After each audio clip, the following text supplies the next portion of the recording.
கடவுள் அருள் டிவி நேயர்கள் அனைவருக்கும் உங்கள் தாம்பரம் வாராகி ஈசனேசன் சுவாமியுடைய நல்லாசிகள், வாழ்த்துக்கள். ஜெய் வாராகி, ஜெய் ஜெய் வாராகி. குரு பகவான் வக்ர நிவர்த்தி. இந்த 9 கிரகங்களில் முக்கியமான ஒரு சுப கிரகம் 8 பேர் உங்களுக்கு எடுத்தாலுமே கூட, வெளியில் இருக்கிறவங்க எல்லாம் உங்களுக்கு துரோகம் பண்ணாலும், வீட்டுக்கு வந்தீங்கன்னா மனைவி உங்களை அப்படியே அரவணைச்சி கொண்டு போனால் அதை விட ஒரு பேரின்பம் பெரு வாழ்க்கை எதுவுமே இல்லை. கல்யாணம் ஆகலை, வீட்டுக்கு வந்துட்டீங்க, அம்மா அப்படியே உங்களை அரவணைச்சிட்டு சந்தோஷமாக இல்லை, நான் பார்த்துறேன்டா என் புள்ளடா நீ அப்படின்னு அம்மா அப்பா உங்களை வந்து அரவணைச்சி கொண்டு போயிட்டாங்கன்னா அதை விட ஒரு பேரின்ப வாழ்க்கை. வெளியில் எவ்வளோ துன்பம் இருந்தாலும் வீட்டுக்கு வந்தால் ஒரு நிம்மதி இருக்கணும். அப்போ எத்தனை பேர் எதிர்த்து நின்றாலும் ஒருத்தர் உங்களுக்கு ஆறுதலாக இருந்தால் நீங்கள் வாழ்க்கையில் ஜெயிச்சிடலாம். இந்த தத்துவத்தை சொல்லக்கூடியது தான் குரு பகவான். அப்போ எத்தனை கிரகங்கள் எதிரியாக இருந்தாலும் இந்த குரு மட்டும் உங்களுக்கு அனுகிரகமாக இருந்துட்டாருன்னா, சப்போர்ட்டாக இருந்துட்டாருன்னா, நீங்கள் வாழ்க்கையில் ஜெயிப்பது உறுதி. அப்பேற்பட்ட இந்த குரு பகவான் போன நவம்பர் மாதம், அதாவது கார்த்திகை மாதம் வக்ரகதிக்கு சென்றார். டிசம்பர், ஜனவரி, பிப்ரவரி, மார்ச் இந்த 4 மாதங்களாக குரு பகவான் வக்ரகதியில் இருக்கிறார். இப்போ நாம் பார்க்குறோம், உலக நாடுகள் அனைத்தும், நான் எல்லா இடத்துலையும் சொல்வது உண்டு, நாம் அதாவது பூமியில் ஸ்ட்ராங்காக இருக்கோம்னு நினச்சிக்காதீங்க. நாமளும் ஆகாயத்தில் வான்மண்டலத்தில் தான் நாம் இருக்கோம். பூமியில் இருக்கோம்னு அர்த்தம் கிடையாது. பூமி எங்கே இருக்குன்னா வான்மண்டலத்தில் அந்தரத்தில் தொங்கிக்கிட்டு இருக்கு. எப்படி மற்ற கிரகங்கள்லாம் சூரியனை சுற்றி வருதோ அதை போல் பூமியும் ஒரு பிளானட், அவ்வளோதான். நம்ம ஆகாயத்தில் அந்தரத்தில் தொங்கிக்கிட்டு இருக்கோம், இது மறந்துடாதீங்க. இந்த குரு பகவான் வக்ரமான இந்த காரணத்தினால் தொடர்ந்து பதற்றங்கள், போர் பதற்றங்கள், தேவையில்லாத போர் உருவாகியிருக்கு.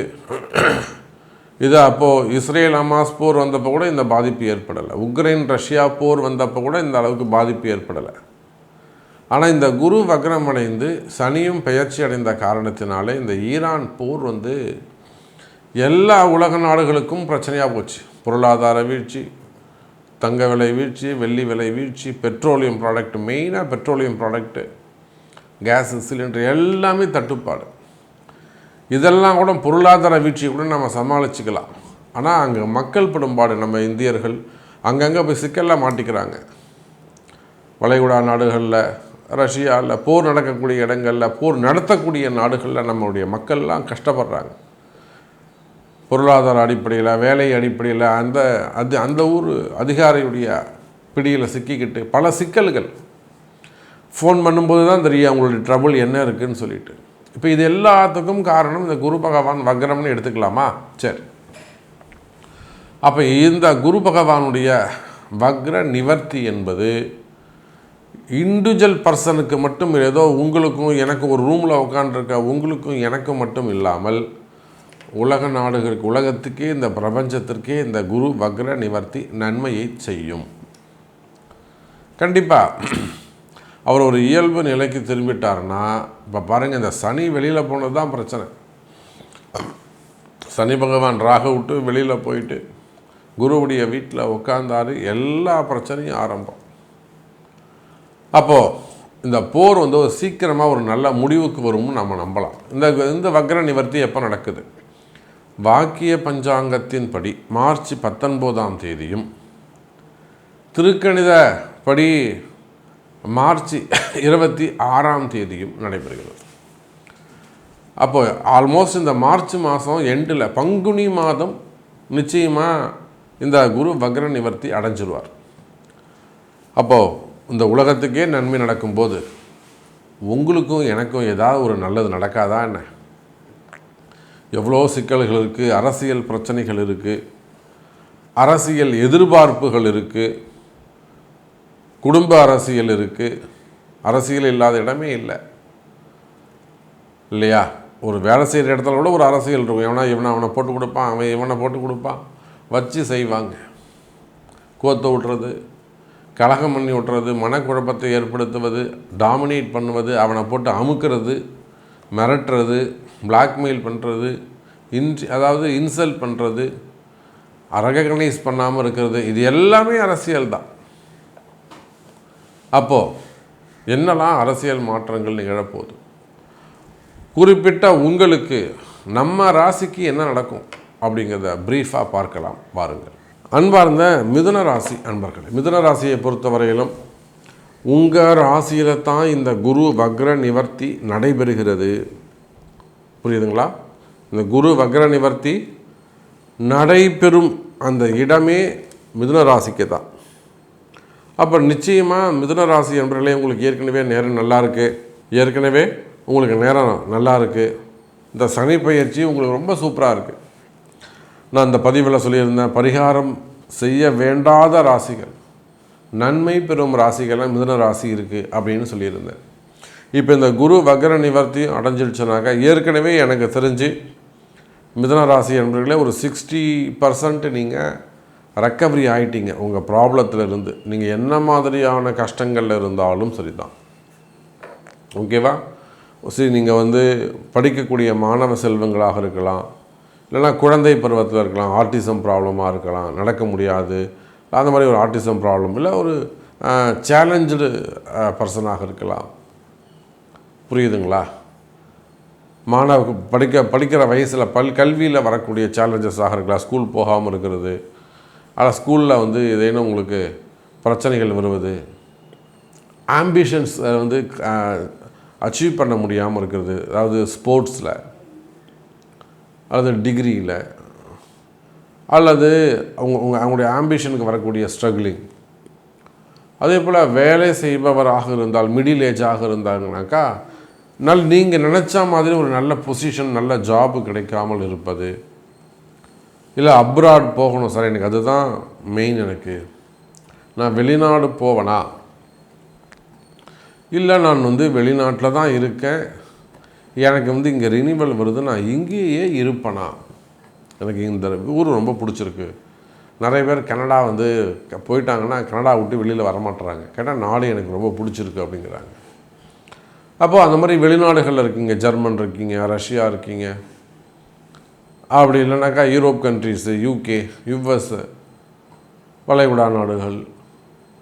அப்போது ஒரு வெளிநாட்டில் இருக்கீங்க, சிங்கப்பூர், மலேசியா, நான் இங்கேயே இருப்பேனா, என்னால் இங்கேயே இருக்க முடியுமா, எனக்கு இங்கே ரினிவல் ஆகுமா, விசா ரினிவல் ஆகுமா, விசா என்கொயரி போய்கிட்டு இருக்கு சார், அதில் கேஸ் இருக்குது, அது எனக்கு கிளியர் ஆகுமா, பிஆர் கிடைக்குமா, இங்கே நான் பிஆருக்கு அப்ளை பண்ணிட்டேன், ஒரு 2 வாட்டி ரிஜெக்ட் ஆகிடுச்சு, இல்லைனா இன்னும் அந்த க்யூவில் என்னுடைய நேம் வரலை, மெயில் போட்டிருக்கேன், வருமா, பிஆர் கிடைக்குமா, சிட்டிசன்ஷிப் கிடைக்குமா, ஜாப் கிடைக்குமா, இந்த மாதிரியெல்லாம் உள்நாடுகள், வெளிநாடுகள் வேலை வாய்ப்புகளுக்காக காத்திருக்கக்கூடிய, உள்நாடாக இருக்கலாம், வெளிநாடாக இருக்கலாம், கவர்மெண்ட் ஜாபாக இருக்கலாம்.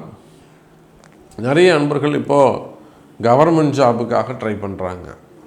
அதுவும் first grade A1 group, IAS, IPS, அந்த மாதிரியான எக்ஸாம் எழுதிட்டு இந்த வாட்டி நம்ம கண்டிப்பாக ஜெயிச்சணும் சாமி அப்படிங்கிறாங்க. பேரண்ட்டு ரொம்ப வருத்தப்படுறாங்க. பையன் ரொம்ப 5 வருஷமாக எழுதுகிறான் சாமி, ரொம்ப கஷ்டப்பட்டுட்டான் பையன் அப்படிங்கிறாங்க. அப்போ அந்த மாதிரியெல்லாம் கஷ்டப்படக்கூடிய மிதுன ராசி அன்பர்களே, அப்போ ஐஏஎஸ்ஸாக இருக்கலாம், ஐபிஎஸ் எக்ஸாமாக இருக்கலாம், நீட் எக்ஸாமாக இருக்கலாம். இந்த வாட்டி பையன் நீட்டு பாஸ் பண்ணுவானா, பாப்பா பொண்ணு பாஸ் பண்ணுமா, இல்லை ஜேஇ போன்ற எக்ஸாம்கள், பரீட்சைகள். புரியுதுங்களா? அப்போ மாணவ செல்வங்களாக இருக்கலாம், வேலைக்கு போகக்கூடியவங்களாக இருக்கலாம், அல்லது பிஸ்னஸ் செய்யக்கூடியவங்க, தொழில் செய்யக்கூடியவர்களாக இருக்கலாம். புரியுதுங்களா? உள்நாட்டில், வெளிநாட்டில் கடைகள் வச்சு நடத்தக்கூடியவங்க, ஸ்மால் ஸ்கேல் இண்டஸ்ட்ரி, அல்லது சின்ன சின்ன தொழில் செய்யக்கூடியவங்க, ஓன் பிஸ்னஸ் பண்ணக்கூடியவங்க, கடைகள் வச்சு நடத்தக்கூடியவங்க, ஷோரூம்ஸ் வச்சு நடத்தக்கூடியவங்க, சூப்பர் மார்க்கெட்டில் மளிகை பொருட்கள் போன்ற அந்த மாதிரி பிஸ்னஸ் பண்ணக்கூடியவங்க, ஹார்ட்வேர்ஸ் வச்சு நடத்தக்கூடியவங்க, மெடிக்கல்ஸ் வச்சு நடத்தக்கூடியவங்க, ஃபார்மா இண்டஸ்ட்ரி, நான் நிறைய இடங்களில் சொல்கிறது உண்டு, ஃபார்மா இண்டஸ்ட்ரி வந்து ஒரு நல்ல பொசிஷன். அது ஏனோ மிதுன ராசிக்கு ஒரு காலத்தில் காப்பாற்றி இருக்கும், இப்போ அது அவங்களுக்கு கை கொடுக்காமல் இருக்குது. ஃபார்மா இண்டஸ்ட்ரி, ஆயில் இண்டஸ்ட்ரி, மெயினாக விளையாட்டுத்துறை, ஸ்போர்ட்ஸ். ஏன்னா மிதுன ராசிக்கும் புதனுக்கும் விளையாட்டுக்கும் சம்பந்தம் உண்டு. அதே போல் தான் எக்ஸ்ட்ரா ஆக்டிவிட்டீஸ், சினிமா துறையில் எல்லா செக்ஷனும், நகைச்சுவை நடிகர்கள்லேருந்து, துணை நடிகர்கள்லேருந்து, சின்ன சின்ன நடிகர்கள்லேருந்து, பெரிய டைரக்டர்ஸ் வரலாம், இசையமைப்பாளர்களாக இருக்கலாம். அப்போ நீங்கள் யாராக இருந்தாலும் சரிதான், மிதுன ராசி அன்பர்களே, உங்கள் ராசியில் தான் இந்த குரு பகவான் வக்ர நிவர்த்தி நடைபெறுகிறது. வக்ர நிவர்த்தி நடந்தால் உங்கள் ராசியில் இருக்கக்கூடிய குரு பகவான் இயல்பு நிலைக்கு திரும்பினாலே உங்கள் வாழ்க்கை பிரகாசிக்கும், உங்கள் கஷ்டம் விலகும், நார்மல் பொசிஷனுக்கு நீங்கள் வந்துடலாம். எல்லாரையும் மாதிரி ஒரு இயல்பான வாழ்க்கை, கடன் இல்லாத நிம்மதியான வாழ்க்கை வாழலாம். அப்போது இந்த குரு பகவானுடைய வக்ர நிவர்த்தி என்பது மிதுன ராசிக்கு மிக மிக முக்கியம். அப்போ இந்த குரு பகவான் வக்ர நிவர்த்தியால்,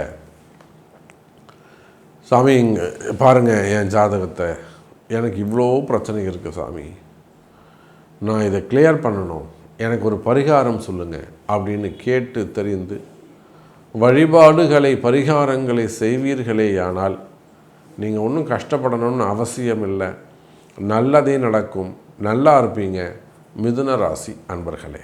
ஸோ அதே போல் திருமணங்கள், அப்போ எந்த ராசியானாலும் திருமணங்கள் மெயின் ரொம்ப முக்கியம். ஒரு வாழ்க்கை ஃபுல்ஃபில் ஆகணும், அது ஆணாக இருந்தாலும் பெண்ணாக இருந்தாலும். கல்யாணம் ஆனாதான் அவனுக்கு வாழ்க்கைக்கு அவன் பிறந்ததுக்கு ஒரு அடையாளம், அது பெண் குழந்தைகளாக இருந்தாலும் சரிதான். ஆம்பளை பசங்க பொம்பளை பசங்க எனக்கு கல்யாணமே வேணும் அப்படிங்கிறது இதெல்லாம் சாமர்த்தியம் கிடையாது, திறமை கிடையாது. கல்யாணம் ஆனாதான் உங்களுக்கு ஒரு அடையாளம், பிறந்ததுக்கு ஒரு மரியாதை, ஒரு அர்த்தம். அதில் இரண்டாவது திருமணங்கள், முதல் திருமணம் முடிஞ்சு குழந்தைகள் இல்லை, 38 வயசாகுது, 40 வயசாகுது, எப்படி அமைச்சிக்கிறதுன்னு தெரியல, ஜாதகம் பார்த்து சொல்கிறோம்னா அப்போ நீங்கள் சொல்கிற பேச்சை கேட்கணும். குரு வக்ர நிவர்த்தி அடைந்துள்ளது, முதல் திருமணம், இரண்டாவது திருமணத்துக்கான காலம், நல்ல வாழ்க்கை அமைய போது.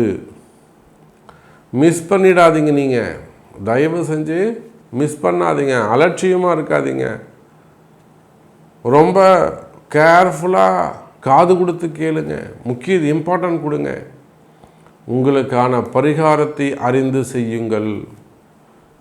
உங்களுக்கான பரிகாரம் என்னன்னு கேட்டு செய்யுங்க. சார் இது ஒரு நல்ல நேரம், குழந்தை இது ஒரு நல்ல நேரம், நிச்சயமாக திருமண யோகங்கள் கைகூடும். இல்லை அந்த குரு பகவான் வக்ர நிவர்த்தி என்பது அவ்வளவு ஒரு சிறப்பு. அதே போலத்தான் குழந்தை பாக்கியம், குழந்தை பாக்கியம் கைகூடும். குரு தானே சார் வேணும், வீரியம் அவர் தானே சார், நன்மை அவர் தானே சார் குரு. குழந்தை பாக்கியம் உண்டு. ஆனால் இந்த குழந்தை பாக்கியத்தில் ஏதேனும் தடைகள் இருக்குது, 6 வருஷமாக இருக்குது, 8 வருஷமாக இருக்குது, 10 வருஷமாக இருக்குது. அதுக்கு கணவன் மனைவி இருவருடைய ஜாதகம் முக்கியம். இப்போ கூட நியர்பையாக ஆஸ்திரேலியாவிலேருந்து ஒரு தம்பதி, ஒரு பெண் குழந்தை, 33 வயசாகுது, வீட்டுக்காரர் வந்து ஒரு ப்ரொஃபஸராக இருக்காங்க, கால் பண்ணாங்க, 2 பேர் ஜாதகமும் பார்த்தோம், ஒரு பரிகாரம் சொன்னோம், செஞ்சாங்க, நல்ல செய்தி சொல்லியிருக்கிறாங்க. அது ட்ரீட்மெண்ட்டாக இருக்கலாம், ட்ரீட்மெண்ட்டுக்கு போகலாமா போகக்கூடாதா, இயற்கையாகவே எத்தனையோ அன்பர்களுக்கு இயற்கையான முறையில் குழந்தை பிறக்குது. இதெல்லாம் வாராகியுடைய ஆசீர்வாதம். அப்போது குழந்தை பிறப்புக்கான காலம், குழந்தை பாக்கியம் உருவாகும். இது போல் பல நன்மைகள் பல பாக்கியங்கள் உங்களுக்கு காத்திருக்கிறது. ஸோ உலகம் முழுவதும் வாழக்கூடிய நண்பர்களே, இந்த குரு பகவானுடைய வக்ர நிவர்த்தி உங்களுக்கு எல்லா நன்மைகளையும் செய்யட்டும், எல்லா வளங்களையும் உங்களுக்கு கொடுக்கட்டும். குறிப்பாக நிம்மதி, வருமானம், ஆரோக்கியம், இந்த 3ம் இருந்தால் இறைவன் உங்கள் கூடவே இருக்கிறதா அர்த்தம். இதுக்கு குறைவில்லாமல் பார்த்துக்குங்க. நிச்சயமாக நல்லதே நடக்கும். ஜெய் வராகி. கடவுள் அருள் டிவியை பார்த்தமைக்கு நன்றிகள். மேலும் இது போன்ற தகவல்களை தெரிந்து கொள்ள கடவுள் அருள் டிவியை சப்ஸ்கிரைப் செய்யுங்கள். மறக்காமல் பெல் ஐக்கானை கிளிக் செய்யுங்கள்.